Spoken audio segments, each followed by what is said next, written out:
Hello everyone, कैसे हैं आप सब लोग। Welcome back to a quest with Shyam. तो दोस्तों, मैं आज आपको एक क्रेजी फीचर बताने जा रहा हूं जो कि अभी रिसेंटली लॉन्च हुआ है। तो सबसे पहले आप ये 10 सेकंड का डेमो देख लो और अपने थॉट्स बिल्डअप करो इसके around. First thing that's going to happen is Claude's going to start taking screenshots of my screen and quickly realizes that the Ant Equipment Company isn't actually in the spreadsheet. So the first thing it does is it swaps over to a CRM and searches for the company we're interested in.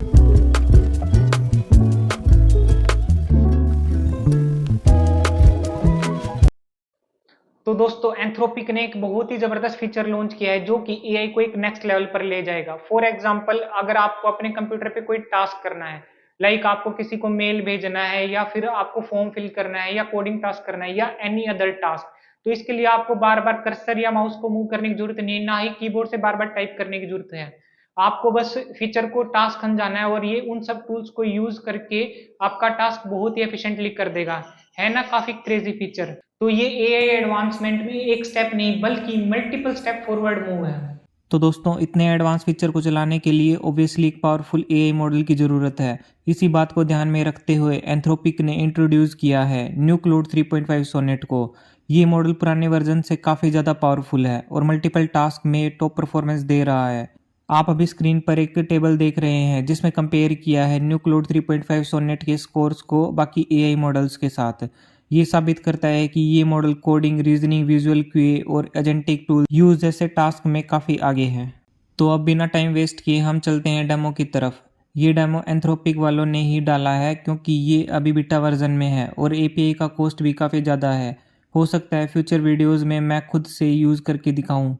आइए देखते हैं complete demo. तो इस video में ये जो इंसान बोल रहा है इसका नाम है सैम, जो एंथ्रोपिक में रिसर्चर है। ये बता रहा है कि कंप्यूटर यूज़ कितना इंपॉर्टेंट है और आज एक अर्ली वर्जन के बारे में बात कर रहा है। इस डेमो में एक fictional customer and equipment company ने उनसे वेंडर रिक्वेस्ट फॉर्म फिल करने के लिए कहा है। फॉर्म फिल करने का डाटा उनके कंप्यूटर में अलग अलग जगह पर बिखरा हुआ है। क्लाउड को बोला जाएगा कि पहले स्प्रेडशीट चेक करे कि आंट इक्विपमेंट कंपनी वहाँ है या नहीं। अगर नहीं मिलता तो क्लाउड सीआरएम पे सर्च करेगा और वहां से जरूरी इन्फॉर्मेशन ढूंढेगा। क्लाउड पहले उनके स्क्रीन के स्क्रीनशॉट लेता है और क्विकली पता लगाता है कि आर्ट इक्विपमेंट स्प्रेडशीट में है या नहीं। उसके बाद वो सीआरएम पे स्विच करता है और कंपनी को सर्च करता है। किस्मत से एक मैच मिलता है। क्लाउड उस पेज को स्क्रॉल करके जरूरी इन्फॉर्मेशन निकालता है जो फॉर्म फिल करने के लिए चाहिए। फिर क्लाउड बिना किसी मैनुअल इनपुट के अपने आप इन्फॉर्मेशन ट्रांसफर करता है, फॉर्म को फिल करता है और सब स्टेप्स फॉलो करता है। एंड में फॉर्म सबमिट भी हो जाता है। ये एग्जांपल उन रिपीटेटिव टास्क का है जो लोग रोज यूज़ करते हैं। ये फीचर अब एपीआई में अवेलेबल है और लोग इसे यूज़ कर सकते हैं। आने वाले महीनों में और बेटर होने वाला है। तो आइए अब देखते हैं कि how to use this feature. The upgraded Claude 3.5 Sonnet model अब कैपेबल है interacting with tools that allow it to control a computer desktop environment. However, ये फीचर अभी अपने बीटा फेज में है and comes with some unique risks, especially जब ये internet के साथ इंटरेक्ट करता है। फॉर एग्जांपल, क्लाउड को कंप्यूटर ऑपरेशंस के लिए यूज़ करना हो सकता है आपके सिस्टम को सर्टेन रिस्क जैसे अटैक या एरर के लिए एक्सपोज करना। तो एंथ्रोपिक ने कुछ सेफ्टी मेजर्स रिकमेंड किए हैं जो कि मेरी स्क्रीन पे भी दिख रहे हैं। एडिशनली ध्यान रखें कि क्लाउड कभी कभी ऑनलाइन कंटेंट में दिए गए कमांड्स को फॉलो कर सकता है, इवन अगर वो आपके रिक्वेस्ट के कॉन्फ्लिक्ट में हो। ये एरर या सिक्योरिटी इशू क्रिएट कर सकता है, इसलिए सेंसिटिव डाटा से क्लाउड को दूर रखना जरूरी है और यूज़र को रिस्क के बारे में इन्फॉर्म्ड होना चाहिए और कंसेंट देना जरूरी है। अब चलते हैं एंथ्रोपिक के कोड की तरफ, जो डेमोन्स्ट्रेट करता है कैसे आप क्लाउड का कंप्यूटर यूज फीचर इनेबल कर सकते हैं using the message API. Here is how the Python code works. सबसे पहले हम एंथ्रोपिक लाइब्रेरी इंपोर्ट करते हैं जो हमें क्लाउड के एपीआई के साथ इंटरेक्ट करने का ऑप्शन देती है। client.bitta.message.create फंक्शन यूज होता है क्लाउड को एक मैसेज भेजने के लिए जिसमें मॉडल स्पेसिफाई किया जाता है, लाइक क्लाउड 3.5 सोनेट 20241022। नेक्स्ट हम टूल्स का एक सेट डिफाइन करते हैं टूल्स लिस्ट में जो क्लाउड यूज करेगा। हर टूल का एक टाइप और एक नेम होता है। एग्जाम्पल के लिए कंप्यूटर टूल computer_20241022। क्लाउड इसको यूज करेगा डेस्कटॉप इंटरेक्शन को सिमुलेट करने के लिए। इसमें स्क्रीन रेजोल्यूशन जैसे एट्रीब्यूट्स होते हैं, display width, display height etcetera.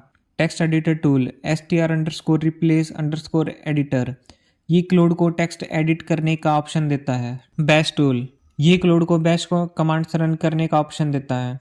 Message list में यूज़र का प्रॉम्प्ट होता है जैसे save a picture of a cat to my desktop. Finally हम beta feature computer use enable करते हैं और एपीआई कॉल रन करते हैं। रिस्पॉन्स में क्लाउड का अटेम्प्ट होता है टास्क को डिफाइंड टूल्स का यूज़ करके एग्जीक्यूट करने का। जब आप क्लाउड को ये टूल्स प्रोवाइड करते हैं और एक यूज़र प्रॉम्प्ट देते हैं तो ये स्टेप बाय स्टेप होता है।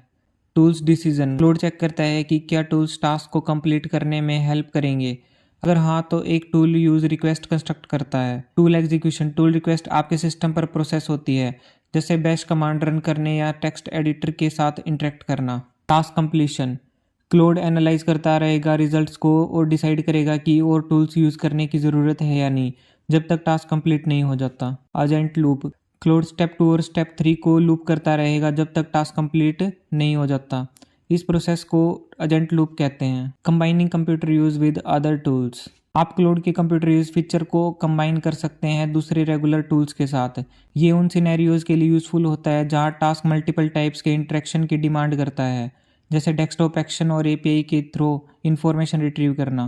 पहले जैसे कंप्यूटर टेक्स्ट एडिटर और बैश टूल्स को टूल्स लिस्ट में इंक्लूड किया जाता है जिससे क्लाउड डेस्कटॉप टेक्स्ट एडिट और बैश कमांड्स रन कर सकता है।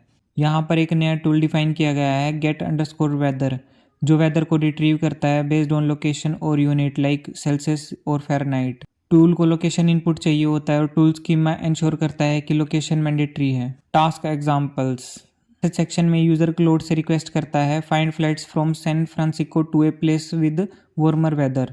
पहले क्लाउड वेदर डाटा फेच करेगा यूजिंग गेट वेदर टूल, फिर कंप्यूटर टूल्स का यूज़ करके रिजल्ट्स को सेव करेगा या फ्लाइट्स ढूंढने के रिलेटेड टास्क को ऑटोमेट करेगा।